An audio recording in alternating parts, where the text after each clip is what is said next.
Throughout this webinar, the term BAME, meaning Black, Asian and Minority Ethnic, is used. Since recording, we have reviewed our use of terminology and we are adjusting our materials accordingly. We understand that terminology changes and we continue to learn from others with expertise in this area of work. Hello, my name is Ineke Houtenbos and I am a Senior Training and Development Consultant with the NSPCC. Welcome to this webinar entitled Racism and Safeguarding in Sports. Now, both of these topics are ones that we can talk about at great length, so I've selected some points to cover for today. We're going to be looking at terminology, racism in sports, the impact of racism, safeguarding implications, and actions. Now, some of the material I'll be presenting today may be uncomfortable and new for some. This subject can be challenging, and it's important to have access to the information presented to have an authentic conversation on the impact of racism. It can involve some soul searching, and I'm empathic to the fact that that isn't always easy. But this presentation's purpose is to enlighten and empower us to have more open conversations about racism and how this can impact on sports and safeguarding. We must ensure that the spaces where we engage with each other become safe and recognize the realities for many of the people that we work with, which are very different from our own. So building our own self-awareness and actively challenging practices that can harm others is hard. It meets with resistance. We might think that we have no biases at all, or others might think that you're playing the race card, or people will say it's political correctness gone mad, or challenge wokeness. It's important in those moments to reflect on who is expressing those sentiments and recognizing the privilege they have in being able to think that way, without repercussions for their lives or the outcomes for their families. Minimizing the importance of ED&I, and more specifically anti-racism work, is a privilege. And we will look at what this means in more detail in a moment. The conversation about equality, diversity, and inclusion has increased in momentum since the death of George Floyd and Breonna Taylor and the resurgence of the Black Lives Matter movement. Many of these initiatives have been very welcome, and it's encouraging to see that so many businesses and organizations are embracing these concepts. And while there's an intense and immediate importance to all of us to do better for our siblings who are living with different abilities, who are part of the LGBTQ+ family, and who are struggling with their mental health, today, we will be focusing on racism and how it impacts on our Black, Asian, and ethnically minoritized communities.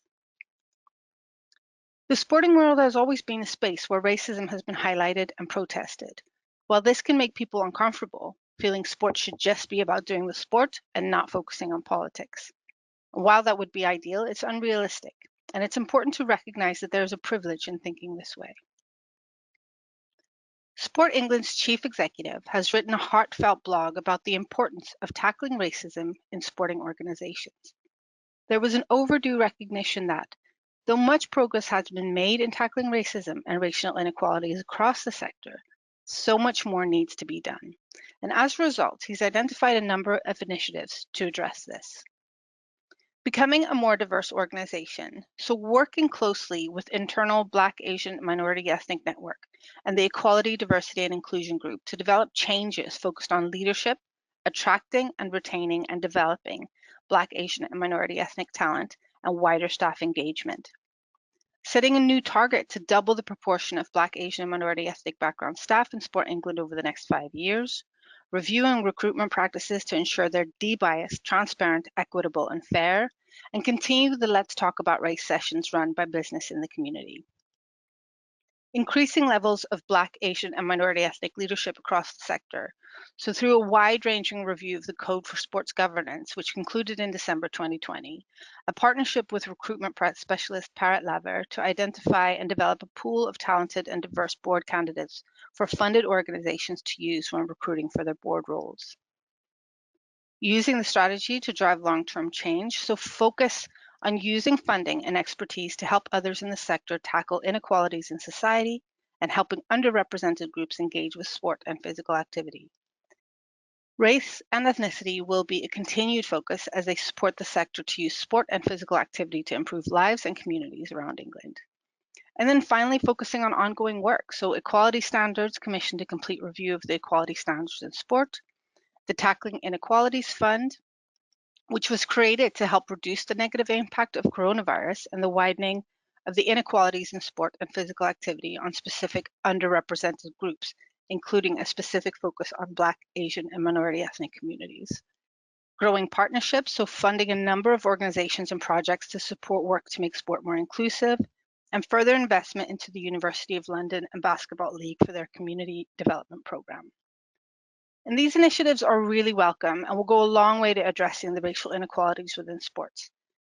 However, for this work to be effective and long-lasting, we need to understand the concepts and constructs that allow these inequalities to exist, what that looks like day to day, and the impact of this and the safeguarding implications.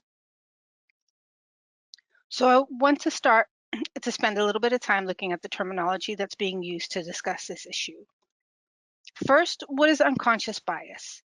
So as we see, unconscious bias refers to a bias that we're unaware of, which happens outside of our control. And it's a bias that happens automatically and is triggered by our brain making quick judgments and assessments of people and situations, influenced by our background, cultural environment, and personal experience. Unconscious bias is a great starting point, but as Tim Hollingworth notes in his blog, reflection alone is not enough. So where do we go when we understand we all have unconscious biases and that they impact on what we do and how we relate to others? What actions do we take? We will look at this toward the end of the presentation. ED&I then. Diversity has sometimes become an empty term in some organizations, often denoting nothing more than the checking of boxes and meeting quotas. And it still relies on one group being default and others being seen as other. Inclusion speaks more to the quality of the experience, so where multiple perspectives are sought and treated equally.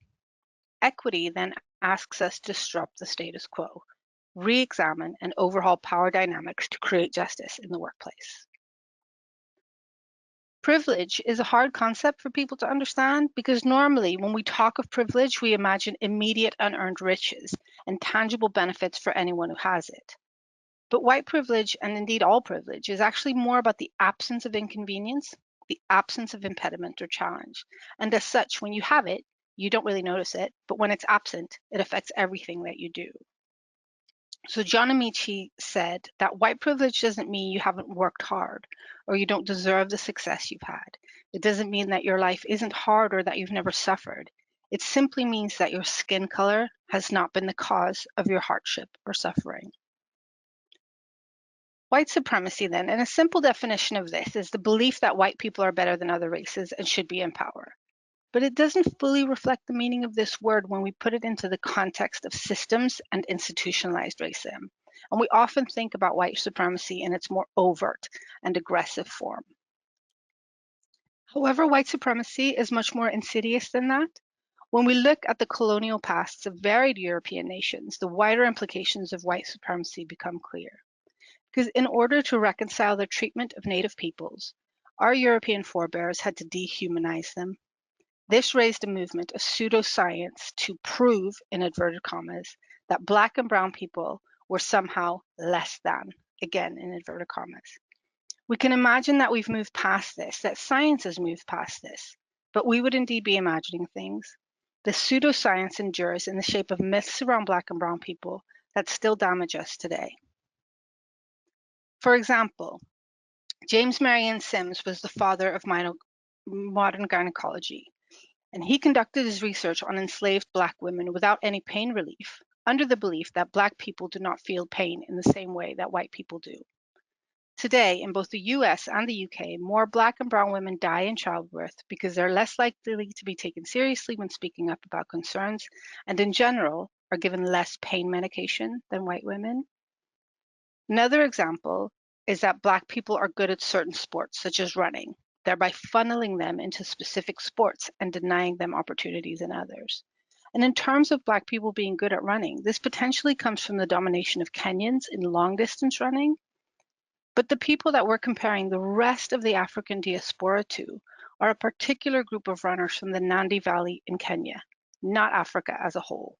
So assuming that all Black people are good runners makes a dangerous link between race and biology, which is not based in fact.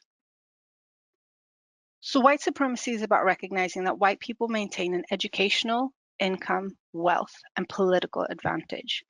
White supremacy is also evident in the way that communities of color are systematically over-policed in terms of unjust harassment and unlawful arrest and brutalization, and under-policed in terms of police failing to serve and protect, and in the way that experiencing racism takes a societal-wide negative toll on the life expectancy of Black people.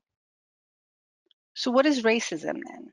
So Oxford defines racism as a prejudice, discrimination, or antagonism directed against a person or people on the basis of their membership of a particular racial or ethnic group, typically one that's in a minority, or the belief that different races possess distinct characteristics, abilities, or qualities, especially so as to distinguish them as inferior or superior to one another.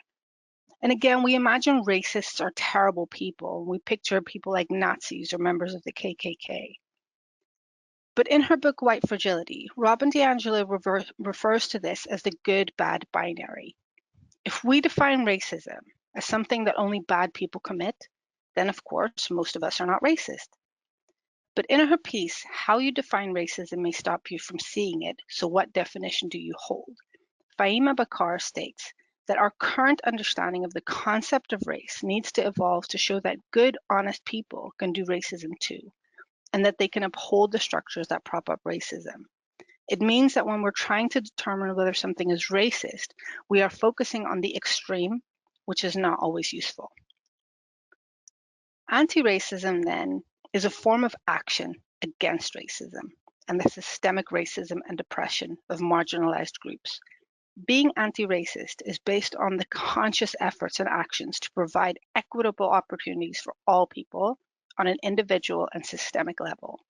So people can act against racism by acknowledging personal privilege, confronting acts of racial discrimination, and working to change personal racial biases. Institutional or structuralized racism, then, here defined following the inquiry of the murder of Stephen Lawrence, is the collective failure of an organization to provide an appropriate and professional service to people because of their color, culture, or ethnic origin. And this form of racism is seen in processes, attitudes, and behavior, which amount to discrimination through unwitting prejudice, ignorance, and thoughtlessness, and racist stereotyping, which disadvantages minority ethnic groups. And finally, intersectionality. And intersectionality is really the acknowledgement that everyone has their own unique experience of discrimination and oppression, and we must consider everything and anything that can marginalize people. So that could be gender, race, class, sexual orientation, physical ability, and so on. We're all familiar with the racism that occurs in football matches. In September 2020, anti-racism group Kick It Out revealed that the number of reported incidents of discrimination increased from 313 to 446. At grassroots level, the number of reports was down from 113 to 94, but that was with no matches from March onward due to the pandemic. And taking a knee before kickoff, the peaceful protest started by Colin Kaepernick in the NFL, that has become a symbol for the Black Lives Matter movement, has been met with some resistance in some quarters, but publicly, there's more solidarity for the cause. Additionally, online abuse does suggest that this is not always the way people feel in private. Cue the GoFundMe-sponsored White Lives Matter banner that was flown over the football grounds in Burnley. And the media does play a large part in the insidious forms of racism aimed at athletes of color. Take Serena Williams, for example. She won 23 Grand Slams, ranked number 1 on 8 separate occasions by the World Tennis Association for a total of 319 weeks. An amazing athlete, no doubt. And yet, she was described by one Romanian TV star as looking like a monkey in a zoo. She was told by a male spectator to hit the ball into the net like any Negro would. And after her 5th Wimbledon win, Twitter was alight with racist and misogynist rhetoric about this champion. Some of these comments may be difficult to hear. They said, "My God, Serena Williams is ugly. She's built like a silverbacked gorilla." Or, "I would hate to come across Serena Williams in a dark alley. #nightmare, #gorilla, #not racist." And another was that Serena Williams is one of the ugliest human beings I've ever seen, #gorilla. And Delia Douglas argues, that a particular version of Blackness is advanced within the representation of the Williams sisters. We see the essentialist logic of racial difference, which has long sought to mark the Black body as inherently different from other bodies. Characterizations of their style of play rely on a very ancient grammar of Black physicality to explain their athletic success. And Serena Williams has accused anti-doping authorities of discrimination over how often she's been singled out for random drug testing. Discrimination, she said? I think so. At least I'll be keeping the sport clean. And Williams has previously raised questions about how often she was singled out after a Deadspin report in June revealed that she'd been tested 5 times in 2018 when other players had not been tested at all. During the London Olympics, Ye Shiwen broke the 400-meter individual medley world record. Brilliant, amazing achievement, right? No. In her article, Sarah Keenan explains, she immediately became the subject of doubt and speculation. A top US coach described Ye's win as unbelievable, disturbing, and suspicious. A BBC commentator turned to her co-commentator and asks, how many questions will there be about somebody who can suddenly swim so much faster than she ever has before? And so began a week of intense media speculation over whether Ye was doping. She had been extensively tested along with all other athletes, but it was uncanny how many people became experts on the Chinese female physique. When challenged about the racist connotation of the commentary, some suggested that the way she won the race was the problem. Ye's swim was an anomaly that needs to be pointed out and questioned, they assert, ignoring the fact that every world record-breaking swim is, by definition, an anomaly. When the narrative of the impossibility of a Chinese female swimming so well ran dry, the media focused on the brutal training camps in China while praising how hard our athletes train in the UK or Australia or the US. So there's a deeper discussion there, absolutely. But as Keenan notes, there was no such speculation about the anomalous and extraordinary achievement of Michael Phelps, for example, who trained hard, was focused, and did the best job he could. Nothing about the political history of the US or his physique. Speaking of which, it's well known that Michael Phelps has a disproportionately vast wingspan, double jointed ankles, which give his kick an unusual range, and apparently produces less lactic acid, so fatigue sets in later than most other athletes. Caster Semenya then. She's a South African runner and a 2-time world champion, and she produces more testosterone than other women, giving her a physical advantage, just like Phelps's physique gives him a physical advantage. But Semenya must take medication to lower her testosterone levels if she wishes to compete. Authorities claiming that this is to protect women. But in her article in the Washington Post, Monica Hess states, but it doesn't seem to be about protecting women. It seems to be about protecting a specific idea of what it means to be a woman, about protecting some women, just not the ones who look like Caster Semenya. And this disproportionate scrutiny and humiliation of Black women's bodies suggests that there's a lack of acceptance of bodies that do not meet the Eurocentric image of what a woman should look like. Rhys McCook here is a passionate equestrian. He is also male, Black, and from the inner city. And his campaign, Ride Out Racism, is there to address racism in equine education and employment, and really wants to encourage more diversity in sport, building a more diverse equestrian world where Black faces are normal, riding in a hijab is standard, and acceptance is automatic. And these are only a few examples of racism in sports. But once you begin looking at what happens in sports with a different lens, you can begin to see how white supremacy and institutionalized racism also affects the sporting world. So what is the impact then? What are the implications for sports? And one of those is access, either financially or physically. Black children, for example, are stopped and searched more often than their white counterparts. Charges are brought more quickly, and they are prosecuted more heavily. Ishmael Fontaine, a British basketball player, did a very enlightening podcast talking about his experiences and noted that there is a conflict for Black children and those in the talent pathway to play for their country when their country sees them as bad and dangerous, not accepted or a threat. So what can a coach do to support a young Ishmael who gets stopped and searched on the way to training? And this behavior outside of sport could have resulted in him not going to training, and Team GB would have lost a valuable and talented player. So I want you to take a moment to consider what it's like for a child or young person in your club who needs to travel to your sports activity. Do you think this might put them off? Another aspect is behavior during sports activities. We often hear that racial jokes are part and parcel of having banter. Now, Merriam-Webster defines banter as joking or a form of exchanging joking repartee. But let's go back to what we learned today about some of the structural racism that exists and how this may impact on a child or young person. Racial banter does not happen in a vacuum.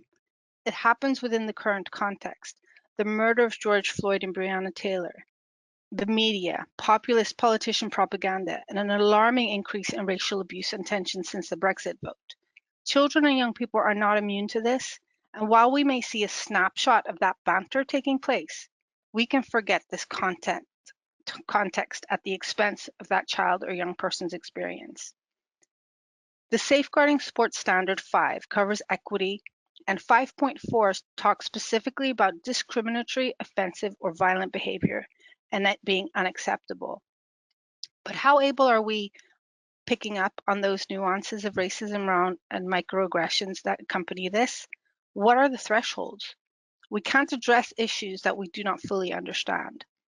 Racism is threatening, it's frightening, and it's abusive. And those with lived experience of this has been telling about this for years.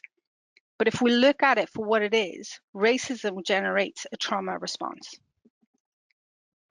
Most of us are familiar with the fight or flight response, but there are 3 other ways people can try to cope with trauma. So we have fight, which is physical aggression, flight, running away or backing away or hiding, freeze, immobility, so an involuntary response that can preserve the body from injury, flop, collapse or play dead, and finally friend, which is also known as trauma bonding or Stockholm syndrome. In essence, the mind is saying, if I befriend the aggressor, they might not hurt me. And it's important to remember that the trauma caused by racism or hate crime is reinforced in different ways in our society, as we've seen. So how does one heal from that experience? The short answer is they may not. Like other survivors of abuse, they have to create coping mechanisms to deal with it. And enduringly, they can either acquiesce, coming from the Latin term quiescere, meaning to be quiet. The person who's in the minority laughs along or doesn't comment or starts to internalize the hate speech and minimizes it to cope. They could withdraw, so remove themselves from the conversation either by not reacting or by physically moving away. Or they can respond, and this could be either to challenge the behavior or comment, or in some cases, people can become aggressive or emotional. So how do we combat this?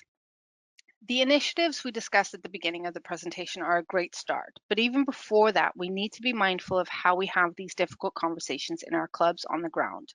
And a good place to start would be looking at the team working with these children and young people. So Patrick Lencioni's model can help advise us.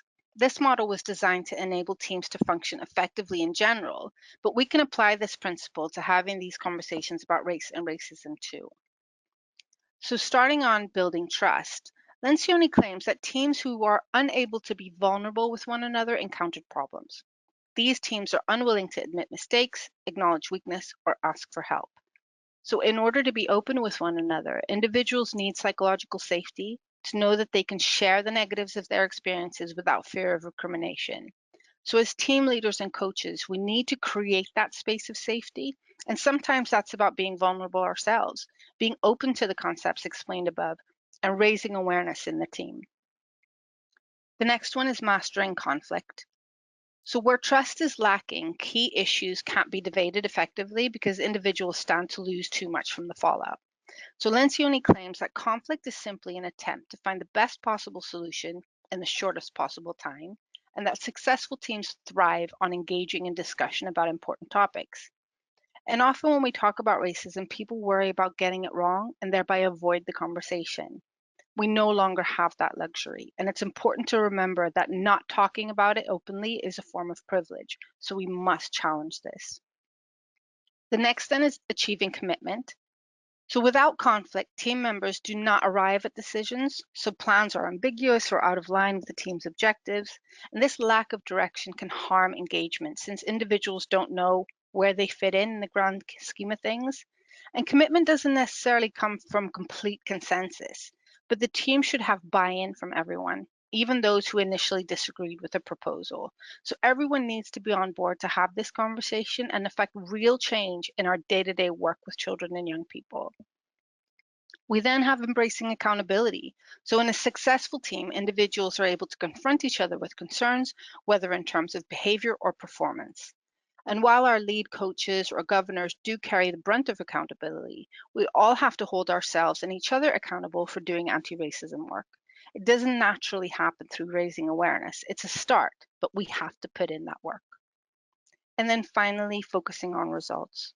When people aren't held accountable, there's a tendency for individuals to put their needs and priorities ahead of the team's collective goals. So when the team loses sight of the need to achieve, the business suffers as a result.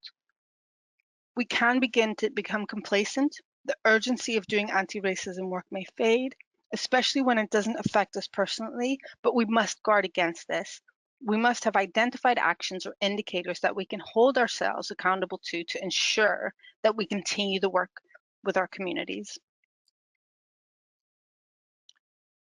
So if we have the above in place, we can look at what that might mean for us on the pitch, on the court, or in the field. So if a child or young person comes to you with an issue related to racism, or their parents wish to talk to you, please include the following in your actions. Listen, hear them out. Race is tricky and uncomfortable, but try to remember that not talking about it is a privilege that only the majority have. Accept the discomfort. Hate speech and racism are uncomfortable subjects, but remember that the child or young person is living this and is in need of your empathy. So explore their feelings, explore their needs, and take action and report it following your guidelines, but be clear that this is an incident of hate crime. And following on from this, strategically consider whether you're able to fulfill the needs of the victim. What does that tell you about your policy? Is there a gap? And how do you fill that gap? And check in with the parents, check in with the child, but also check in on the people who caused the incident. And very importantly, check in with yourselves and each other. So this presentation or current events may have challenged us in the way that we see the world, but that's not necessarily a bad thing. Learning new ways of working and seeing the world from another's perspective can be difficult. That's okay. But in order to ensure that we are accessible to all, and that their experience with us is positive, we must have these conversations. And hopefully this presentation can play a part in beginning or continuing that discourse.